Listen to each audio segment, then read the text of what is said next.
Anyway. Well, shit happens, I guess we should say. When Ian decided to leave the show, it ended the broadcast, didn't it, Erica? Sure did. So we're gonna, give it a couple seconds here, let people trickle back in. Obviously, when you leave the studio, it ends the stream. I did not know that was a thing, so we're gonna pick up right where we left off. And I believe we were about to be talking about the AEW Women's Championship match between Hikaru Shida and Saraya, where Shida becomes the first ever 3-time AEW Women's Champion.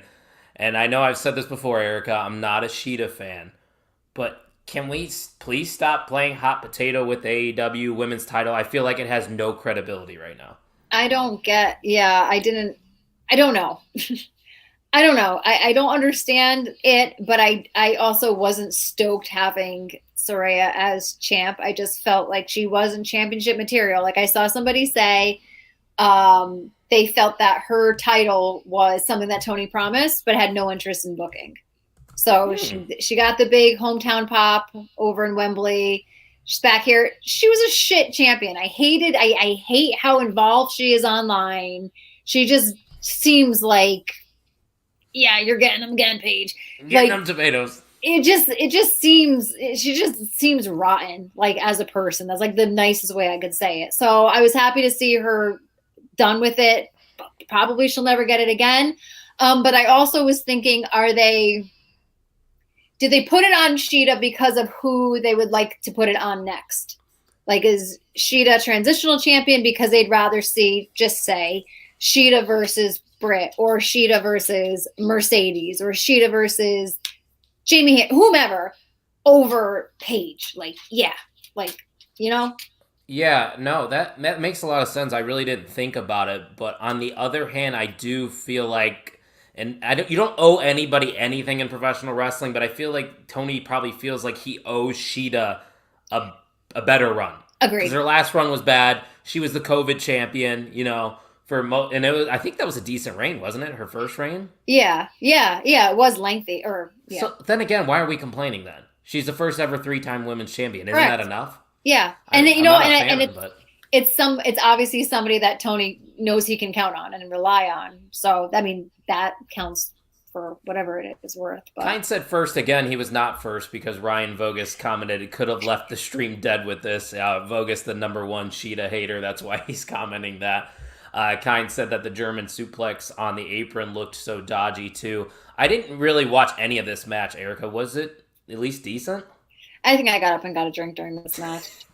Was it what you made? Or I was like on my phone, and when the bell rang and he announced his shoot, I was like, "Oh my god, she's the first 3-time." I think that was like the first thing I said. So yeah, Saraya just doesn't do it for me. Dirk said that, "Woo, I was bummed. Welcome back." And I'll tell you what, people, when we post out the links for this episode, I want you to quote tweet it with hashtag #BumAssIan. Not only did he make us start an hour early, he ended the show. So he ended it early. This is why he's the part-timer, people, and we brought in the big guns here for this episode. I don't know if I'm going to be able to figure out how to combine audios. That might be past my pay grade, so this might just be a YouTube exclusive, and I might have to further explain that. But nonetheless, Erica, I say we move on to the main event where we got to see the debut match for Adam Copeland in AEW against Luchasaurus, and I wish I could sit here and say I really enjoyed this one, but for me personally, the timing seemed to be a little bit off. I don't know if you noticed something like that. Obviously, I think Copeland, Edge, whatever you want to call him, is still got it. I don't think he's lost a step, but out of all the people you could have had that first match with, I don't know if I would have done it with Luchasaurus. I saw somebody say that his spear has gotten better since coming to AEW. I don't know how that would be possible, but maybe they're right. I'm gonna say something maybe it's controversial. I've already been sick about, okay, Edge is back, he's in AEW. Like, I get it. Are you gonna give him an hour's worth of TV so we could cut promos for 45 minutes like he did on Raw, whatever the frick? It just like lost interest for me that he just like bounced right over to there. And I get it. So you want to do this thing with Christian, you want to go out with your bud. I totally get that. And I get that maybe this is the way to start it by going against Luchasaurus, but it just, like you said, wasn't the best. And yeah, I don't think that's Copeland's fault though. I don't want to put any of this on Edge. No, but that's what I'm saying. So this was the most likely, most probable first step to take to get you whatever you're going to be doing with Christian. This is the step that makes sense. It just wasn't good. Like, it just wasn't. And I'd like to say, just because I like to take little diggies, Tony Khan tweeting, it was the lowest viewed appearance by John Cena and The Undertaker. And somebody responded and goes, it was also the least viewed match that Edge has ever had. So, like, screw you, Tony. Like, you gotta,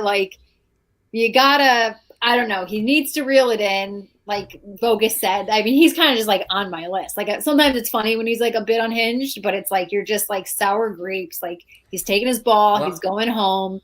You're a baby. I give him a lot of credit, but big baby.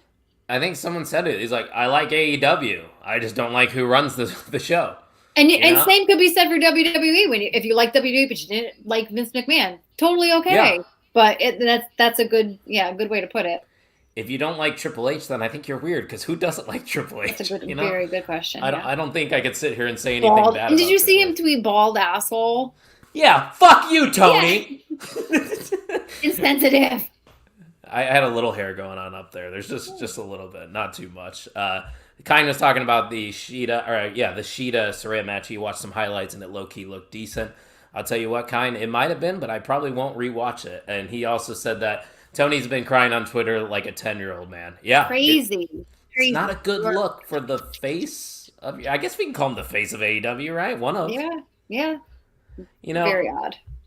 Let's not try to be super negative. I'm not saying it was bad, because I still thought it was entertaining. I just thought it could have been better. But regardless, Copeland gets the win in his first match in AEW, and the show ends in a brawl amongst multiple people who are feuding. Sort of a chaotic way to end Dynamite, to say the least. But overall, thoughts on the show as a whole and how it stacked up to NXT? Because I don't want to say you lean towards AEW, or maybe you do. Would you say that? I do. In terms of WWE versus AEW? I do. I do tend to. So, from your viewpoint, did it measure up to NXT? Or does it go back to what Vogus was saying earlier, that sports entertainment sometimes just is greater than pro wrestling? I think it was a great show. I think sometimes sports entertainment grabs and holds your attention more than professional wrestling does. I think again, I'll say it was a great show. I think it was a hell of an effort to go up against NXT. But I think NXT took it home. I do too. And I'm going to sound like a homer. And maybe I am a little bit, but I love both companies. I don't think it was close. But I will give AEW credit, because it still was a good show. And at the end of the day, I think AEW stayed its course and put out what they would usually put out on a Dynamite, which is great pro wrestling. While on the other hand, NXT loaded up their show with cameos and star power to maintain their usual Tuesday night fan base, but at the same time still elevating that younger talent and showcasing a little bit, because we didn't even talk about it. Lola Vice and Danny Palmer had a match. They still showed people backstage. Tiffany Stratton was there, so it wasn't all of the main roster. It was majority, but I still think, it goes back to what Vogus said earlier. Sports entertainment for me is greater than pro wrestling in the ring. NXT was the better show of the night. But at the end of the day, we're all winners, right, Erica?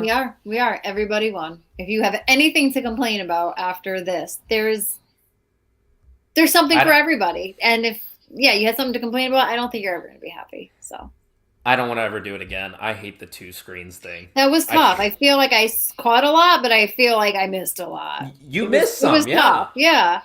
And it took me back to the COVID days where they were going head-to-head, and I had to watch both. And it was cool. It gave us content, and we did the head-to-head thing on the podcast. And then I'm like, but I missed that. You missed the Trick segment backstage with Cena and Mello. Like, that's a nugget in the episode that you probably would have liked to see. Yeah.